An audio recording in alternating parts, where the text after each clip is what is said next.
This program is made possible through the generous underwriting grants of Hatter, Williams & Pretty Insurance Services of Oceanside, providing North County with complete insurance needs for more than half a century.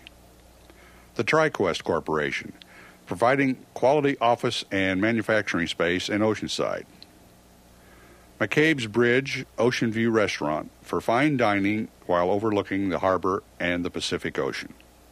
And the North County Times, serving all of North County with complete local daily news coverage and internet services.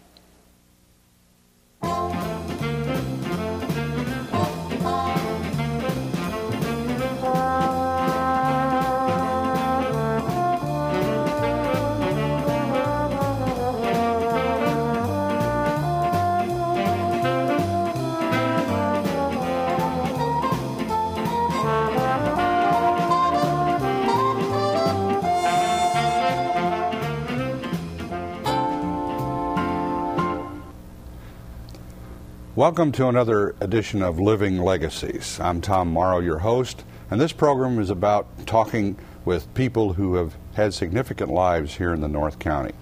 Today we have a very significant person, Charles Benjamin Weseloh, owner of Weseloh Chevrolet, and is from a long line of car dealers here in the county. Ben, welcome to the show. We appreciate you taking the time to come here today. Thank you, Tom. You were born in San Diego. You're a second-generation San Diegan? Yes. Dad was born there, too. Your father was Charles yes. Weseloh? Yes. And your folks moved to Ramona early on when you were quite young. How did that happen? Well, actually, we were living in Ramona when I was born. But they left as soon as they got married. They left for Ramona and opened up a service station up there with one gas pump on a vacant lot. This is what, about 1920? About 1920, and Mom borrowed or had saved $500 when they got married, and Dad had to borrow $500 from his dad, who was a butcher in San Diego. $1,000, that was big money in those days.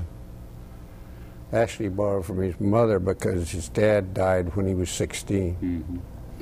Your dad operated a gas station, kind of a garage. He was kind of a... Yeah, then he had a garage. He was a mechanic. And when did he get into selling cars? Probably about 1930, around 30. Used cars, buying and trading. And then he had a sub dealership out of Camel Chevrolet in San Diego. Now, in 34, 35, he bought the dealership in Escondido. 35. Well, that was Quality Chevrolet. Is that what it was known as? Previously, yes. They called it Weseloh Chevrolet before they renamed it Quality, and they bought it that in 1935, and we moved there January 1st, 1936. Now that's where you went to high school in Escondido.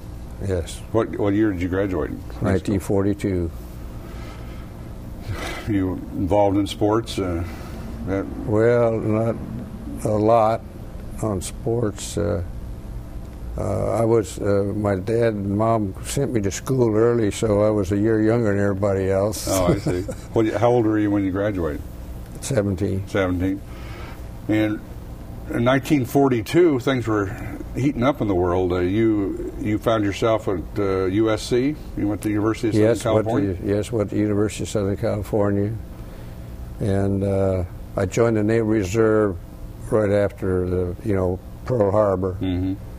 And they called me to active duty December 7th, 1942, a year after the war. And I had finished my first 2 semesters at USC, and they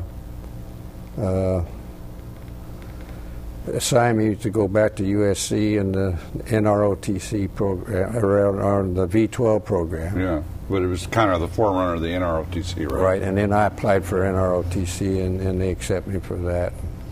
So that then I was taught by former Annapolis graduates the same courses that they had the Annapolis graduates in the NROTC program. So it was kind of like going to the academy, only on the West Coast version of it. That's right, because the only difference was instead of being engineers, we could be business administration and minored in naval science and tactics. It was basically the same books and same books, instructors. you know. Now what year did you graduate from USC? February 45. And that you were commissioned and went on active duty and. Well, that's right.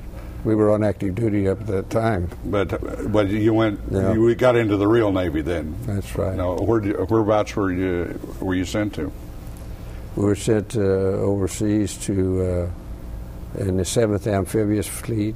I was on two different LSMs. What is an LSM? Landing ship medium, and carried tanks and other supplies. And so most of the time I spent during the war was in the Philippines. That was in the last days right before the end of the war. That's right. Did you were you in on the Okinawa push? No, we were. The last landing in Mindoro was the last one that I was in on, in the Philippines, and it was soon after that we took the two groups that we would have taken on the invasion of Japan. That was one trip that you're glad you missed out on, I bet. Oh yeah, because that would have been a costly one. So, what happened once the war was brought to an end in September of '45? You'd just basically gotten over there. Where did you go from there? Well, like I said, after the war was over, we took the same two groups up there that we would have taken. The first was the PT squadron support groups, and the mechanics and spare parts. So you really did land in Japan. It's just nobody was firing at you. That's right. And then the second group was the Army Engineers, and so that was in September, and October and November of '46, and we hit the typhoon, and that was kind of exciting. Well, tell me about that typhoon. That was one of the worst in history, wasn't it? Well, it was. They didn't give names to them in those days, did they? Well, yes, they did. They sure did, but I can't remember the name of it. All I know is that about 2/3 of the crew was sick for 2 weeks, and another guy and I stood the 4 on and 4 off during that period. So we 2 officers were able to stand watch, and there was about the same proportion of crew. So we stood 4 on 4 off for about 2 weeks. Didn't you tell me that several ships were washed ashore? During Okinawa, that was the same storm that washed destroyers up on the base in Okinawa during that same So it typhoon. hit that whole area that you were in. Yeah, we were like going back and forth from Japan to the Philippines. But that's been 50 years ago, right? Can't remember the name of that typhoon. Well, that's right. What? But I'll tell you one thing that I'm very proud of. I'm proud that I lived in a time that I could serve my country. And, of course, they called me back for Korea, and I spent another 20 months during the Korean. Well, I was going to say, now, you went back to the States, and what did you do when you got back to the States? Were you released from active duty right away, or? Well, it took a while because, everybody wanted to go home, and I hadn't been over there as long as a lot of the others, Sure. so they went home first. And so I think it was January by the time, or maybe, well, it wasn't January. I can't remember when we came home, but it was quite a while after the war was over. And then I went back, worked for my dad over in Escondido, Weseloh Chevrolet in Escondido, in the parts department. I worked in the service department. Well, now, you had graduated from USC, you've been in the Navy, an officer. Had you given any thought to staying in the Navy, or was it always in your mind to take up the family business? I think during orientation class in sophomore in high school, I told the classmates, in that class that I wanted to sell Chevrolets. That's what I wanted to do for the rest of my life. And I had definitely made up my mind by that time and knew that I was going to sell cars the rest of my life. So when was the first Chevrolet, what was the first Chevrolet you sold? First one I sold was to a mechanic. I was selling parts wholesale on the road, and I sold a 48 Chevy Fleetline Aero sedan to a mechanic at the Vista Grande garage. This was a new car? A new car. It was a demonstrator. Uh-huh. And so it was right towards the tail end of the year before the 49s came out. And that was the first new car I sold. So then they decided that, I should sell cars. And so I started... Took you out of the parts department? Yeah, I started selling cars. And now they mean this is your dad? Yeah. Mm-hmm. And so my goal, after I've been selling for a while, was to sell one car a day. The most I ever did in a month was 29 cars. And that was back when there was probably 10,000 people in Escondido. So you never quite made that one car a day for a month then? No, I never made the 28 or 30 or 31 in one single month, but that's yeah, one of my goals, and I had a lot of goals, but that was one that I was pretty proud of because of the number of people over there. Now you were with your dad, and you had a couple of brothers. I had two brothers. Yes, I had two brothers, and both of them were in the car business. Now, when did the family move into Oceanside? In 1940. Okay, so they were there during the war then. That's right. In fact, he bought it just before they sold, or the government took Camp Pelton. They bought Camp Santa Margarita Ranch. Who'd your dad buy the Chevrolet dealership from? I can't remember the name, but those two guys, I had sold parts wholesale to them, mm-hmm. after that my dad bought them. And, it was just kind of a coincidence that he happened to buy both dealerships, and then just before the war. It was known as Coast Motors, wasn't it? It was Coast Motors. Yeah. See, I got a good memory. Right. So, do you remember those two guys? No, you couldn't remember them. I didn't. I can see them, and they were good guys. They're very good mechanics, top mechanics. Uh-huh. And it was fun to know them and talk to them. Now, when you did you come to Oceanside before you got recalled to the Korean War, or did you? No, I was still working in Escondido. Because after I went home, well, let's see. After I got out of the Navy during Korea, I went back to Escondido for a month or two, and then I came over here. Mm-hmm. So that would have been in about August of 1952 or 3. I don't know which year. Well, you spent a little time. 53. It was August 53. But before that, you spent a little time on an aircraft carrier in the Yes, I was on the Barocco escort carrier for about 6 months, and then when I made lieutenant, then I had to leave the ship because they didn't have anything for me to do on there anymore. Yeah. That's what I told them. Anyhow, I had already proposed to my wife Pat, and so we were going to get married in September, and so I called Washington to see where I might go. And I called Commander Brown down there and got a hold of him. He was writing the lieutenant's orders, so he said, call me in a couple of weeks. So about 2 or 3 weeks before we got married, I called Washington and got a hold of Commander Brown, and he says, you're going to recruit training command, Sandy. I just shouted. I couldn't believe it. Because everybody had kidded me, said they would Shanghai me if I called Washington, because I'm just a reserve. So I really lucked out. Commander Brown, I never did meet him, but later years, Randy Mitchell's wife, I told a story to them, and Carol. Believe it or not, Carol was in the office writing orders for that office and worked for Commander Brown. And he was an ex-flyer. He was a flyer. It was a small world. Isn't that something? So after you spent a few months at NTC down in San Diego, and got off active duty, and then you take over the Oceanside office.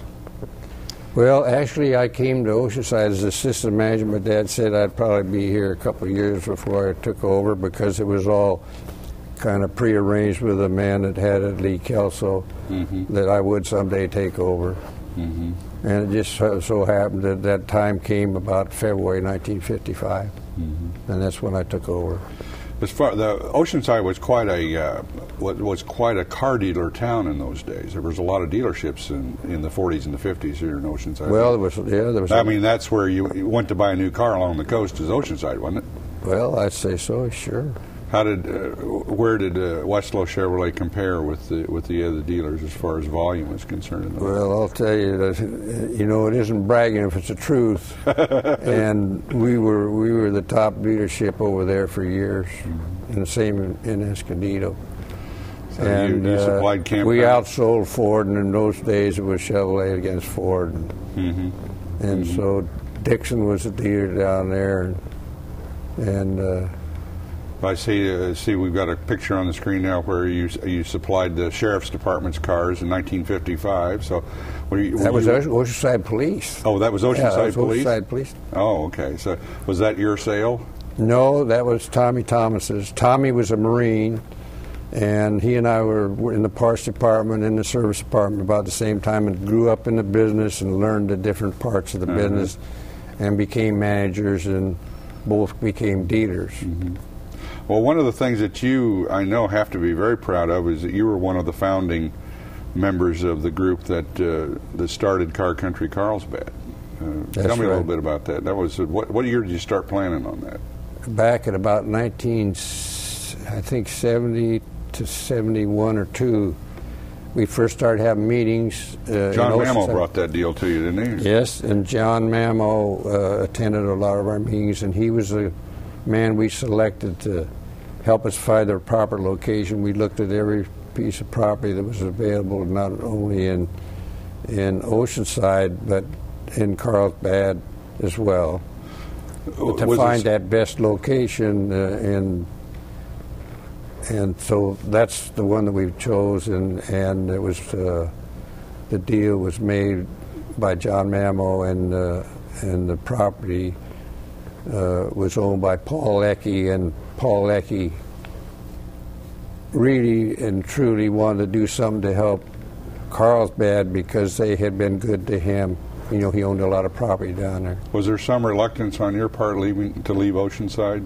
Yes, I think it always is. I can remember when we left Ramon, I was only 11 years old, but I didn't want to leave my friends up there. Well, in Oceanside, it wasn't so hard because we still would have our friends, and we still lived in Oceanside. We still live to this day in Oceanside, and have since August of 1953. So we have a lot of friends in Oceanside. We raised our family there, and actually that's the thing that was the most important thing in my life. I wanted to have a good-sized family. I wanted to raise them up, be good parents. I wanted to have strong faith in God, and I've been blessed with that. And and besides that, I've been blessed with everything else you could imagine. I claim to be the most blessed person that I know of anywhere. Well, I know you're very active in a lot of things. You headed up the United Way campaign one year, and was back in 1946. I had the whole North Coast from Encinitas, including Camp Howland. Now, have you been involved? I noticed there was I think we have a picture of you chauffeuring. Was it then Governor Reagan? But it was before he was even governor. It was during one of the presidential campaigns that he came to town, and I was on a committee with the former mayor, Erwin Scalar, and Dean Howe, and myself, and we had this $100 plate dinner back in those days, if you could believe that. And we had it at Marty's Valley Inn. I'll be darned. I'll be darned. And so that was. And Reagan was a guest speaker? He was, yes, and he was campaigning for one of the presidential or vice presidential candidates. I can't remember, but this was before he really got into politics, as far as himself. But there's the greatest president ever lived in my lifetime. Well, I couldn't disagree with you on that. I think. And Irvin Scar was the best mayor we ever had in my life. Did he ever forgive you for moving the dealership down to Carlsbad? I mean, you had a lot of rocks thrown at you over that, didn't you? Well, yeah, a lot of people were unhappy, but it just couldn't be helped because really and truly we had to have a flat area that was near the freeway, and through Oceanside, all that property was gone except where the high school is. We'd had to move to high school. It's too bad Irvin still isn't still living. He was really responsible for building the harbor. That's right. Oceanside Absolutely. Harbor. That was probably his greatest claim to fame. That's right, and what a wonderful thing that was. Oh gosh, yes, that's our gemstone. Tell me a little bit about your family now. You have how many sons? We have 5 sons. Pat and I have 5 sons and 1 daughter. The oldest son, Mike, and the third son, Pete, are both working in a dealership in Carlsbad and have been there for, since they got out of college. Keeping that Weseloh Chevrolet name alive, right? Yeah, and actually Mike has been running the dealership for about 12 years now, since about 1987, in 1st August in 87. And Peter's a used car manager at this time. What are your other sons do? Kenny is the second son, and he has got a real good job with Wells Fargo Bank. He had the loan, what they call it, the loan center up in the Bay Area, and when they had 3 big loan centers, and they closed both of those, one in San Diego, one in Northern California, and then they moved them all into him, so he went from about 90 to about 150 employees that he had at that time. And then since then, he's moved into where he's an asset manager and calls on the banks and looks over all their loans and whatever he has to do to go back at the home office in San Francisco. So. What about Jerry? What does he do? Jerry works for Tim Aldrich, my son-in-law that's married my daughter, a farmer's insurance agent here in Oceanside. Susan's your daughter? Susan's my daughter, our daughter. You mentioned to me that they were the 2 best salesmen in the family. I'd say, Suzanne and Jerry are, the best 2 salesmen in the family of my kids, in my opinion. Of course, that's my opinion. Yeah. And I might not get 100% agree with that by a long ways, because they're all active in selling in the business. And how many grandkids you got? We got 17 grandchildren. Any of them going to be car dealers? I hope so, because we got a couple that really look like they'd be good ones for me. Well, Kevin, Mike's boy, just is doing pretty good in that shootout for the the parish. Do you think he'll win that Chevrolet? Well, I don't know. That sure would be something, wouldn't it? Well, by the time this is aired, we probably will know that. But talk about just a little bit about the Golden Rule. You've prided yourself that this is something that you learned from your parents. That's right. To treat others the way we'd like to be treated, and that's treat the customer the way we'd like to be treated if we were the customer. We treat the employees the way we'd like to be treated if we were the employee. We do the same with the suppliers that we deal with that furnishes supplies for our business. Treat them the way we'd like to be treated if we were the supplier, and the same with the factory. Well, it's worked pretty good over the years. Absolutely. Now, I know that it's worked so good that Time Magazine gave you one of its awards here not too long ago. You at the Time Quality Dealer Award. What year was that? I think it was 91. Now, there's only like 67 dealers all over the world that got that award. That's right, that year. But each year they Well, yeah, that's, yeah. But then we were one of about 67 or. you don't get that award by being a shuck and jive artist as far as an automobile dealer is No, concerned. you have to be a good, honest, ethical dealer to get that award. And then in addition to that, you have to do community work, and you have to put back into the community. You can't just take everything and Well, I know not give back. Putting back into the community is something that you do a lot of. The Mission St. Louis Ray is something that's near and dear to your heart. Yes. You have done a lot of work helping to restore the mission. And Well, we've been active in the Catholic faith, all our life. We were born Catholics, and we are very proud of our faith. We're proud of our family. We're proud of our religion. And when we're down here on this earth, we're here to help others, and when we help others, that's when we feel the best. And so I think that's another thing that we really believe in, helping others. And when we are in business and furnish jobs to these people so they can support their family, that's helping people. Well, I think that you told me that there isn't too many days that aren't a good day to buy a Chevrolet. So That's right. That's Ben, listen, this has been a delight to have you in here, and you're one of my good friends and fellow Rotarian, and we appreciate you taking the time. And we appreciate you at home taking the time to watch Living Legacies. We'll be back the next time with another edition of Living Legacies. I'm Tom Morrow, your host. Thank you and good night. Thank you, Tom. This program is made possible through the generous underwriting grants of Hatter Williams and Pretty Insurance Services of Oceanside, providing North County with complete insurance needs for more than half a century. The TriQuest Corporation, providing quality office and manufacturing space in Oceanside. McCabe's Bridge Ocean View Restaurant for fine dining while overlooking the harbor and the Pacific Ocean. And the North County Times, serving all of North County with complete local daily news coverage and internet services.